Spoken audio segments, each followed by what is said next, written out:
আসসালামু আলাইকুম রহমতুল্লাহি বাবারকাতু। বিসমিল্লাহির রহমানির রহিম। আমি সৌমিয়া, ইন্ডিয়া হাওড়া থেকে, মানে ইন্ডিয়া কলকাতা হাওড়া থেকে। কেমন আছেন সবাই? আশা করছি যে যেখানে আছেন সবাই ভালো আছেন, সুস্থ আছেন। আর আপনাদের দোয়া, আপনাদের আশীর্বাদ, আপনাদের ভালোবাসায় আপনাদের সৌমিয়া দিও একদম ঠিক আছে। বন্ধুরা, আমাদের সমাজে, আমাদের চারপাশে এখন পরকীয়া এবং সমকামিতা পুরো ভাইরাসের মতো ছড়িয়ে গেছে। যে জিনিসগুলো খুবই পাপ জনক, যেগুলো খুবই গুনহাজনক কাজ, কিন্তু সেই কাজেই মানুষ লিপ্ত হচ্ছে ভরপুর। নিজেদের জ্ঞান, বুদ্ধি, বিবেক সবকিছুকে জলাঞ্জলি দিয়ে, বিসর্জন দিয়ে তারা এই সমস্ত কাজে লিপ্ত হচ্ছে। পরিবার ভাঙছে, সম্পর্ক নষ্ট হচ্ছে, সম্পর্ক শেষ হয়ে যাচ্ছে, সন্তান থেকে বাবা মা বিচ্ছিন্ন হয়ে যাচ্ছে এই সমস্ত পরকীয়ার কারণে, বা ধরুন সমকামিতার কারণে। যে সমস্ত মানুষেরা এই সমকামিতায় লিপ্ত হয় বা পরকীয়ায় লিপ্ত হয়, তাদের জীবনে তারা জানে না যে কত বড় আযাব তারা ডেকে নিয়ে আসছে। বন্ধুরা, ইতিহাস থেকে আমরা জানতে পারি যে লূত আলাইহিসসালাম, হযরত লূত আলাইহিসসালামের সময়ে কি ঘটতো, কি হতো। সেই সময়ে যে সমস্ত মানুষেরা সমকামিতায় লিপ্ত হয়েছিল, তাদের ওপর আল্লাহ পাক কি এমন আযাব নিয়ে এসেছিল আমরা সবাই জানি। আর সেই আযাবের ভয় আমাদের ভেতরে থাকা উচিত।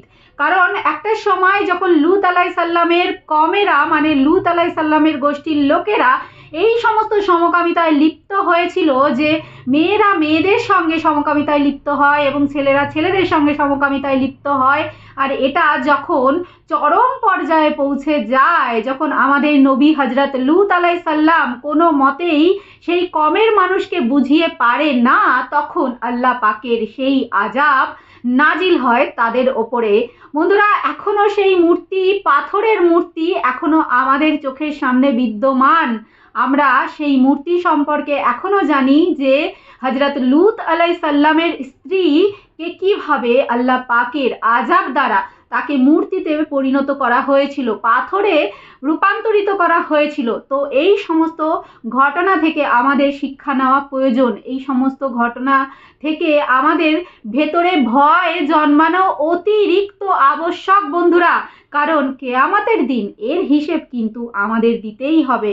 আমরা যদি কোনো সম্পর্কে লয়াল না থাকি, কোনো সম্পর্কে আমরা আমাদের যদি সম্পূর্ণ বিশ্বাস, ভালোবাসাটুকু নিজের পার্টনারকে না দিই, তাহলে সেই সম্পর্ক শেষ হয়ে যাবে, সেই সম্পর্ক নষ্ট হয়ে যাবে।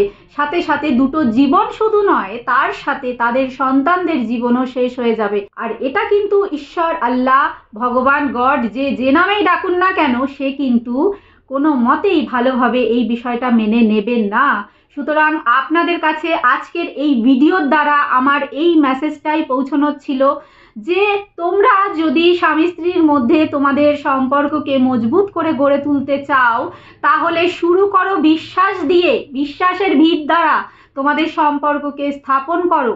সেই বিশ্বাসের যেন একটা ইটও কেউ নাড়াতে না পারে।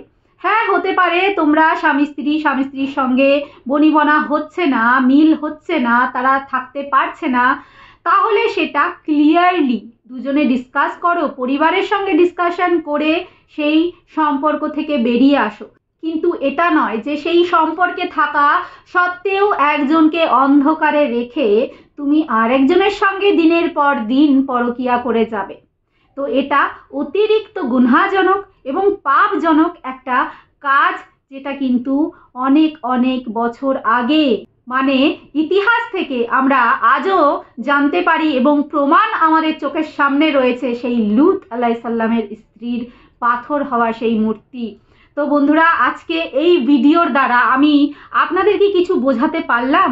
কমেন্টে কিন্তু জানাবেন যে আপনাদের সৌমিয়াদি এতক্ষণ যে বিষয়ে যে কথাগুলো বললো, অবশ্যই লজ্জা পাওয়ার বিষয় নয়। কারণ আমাদের সমাজে এই ধরনের জিনিস ঘটছে, আর সেটা থেকে আমাদের যদি সতর্ক হতে হয়, তাহলে খোলাখুলি আমাদের এই বিষয়টা নিয়ে আলোচনা করতে হবে।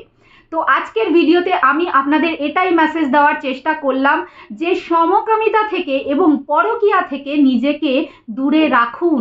কারণ শয়তান দ্বারা আমরা প্রলোচিত হয়ে এই ধরনের নোংরা কাজে লিপ্ত হয়ে পড়ি। তো নিজেকে আটকানোর দায়িত্ব আপনাদের। সঠিকভাবে সঠিক পথে চলুন, একটা সুন্দর জীবনযাপন করুন, এটাই ঈশ্বরের কাছে কামনা করি। ভালো থাকবেন, সুস্থ থাকবেন সবাই। পরবর্তী নতুন ভিডিওতে একটা নতুন টপিকের ওপরে কিছু বলবে আপনাদের সৌমিয়াদি। ভালো থাকবেন। আল্লাহ হাফেজ।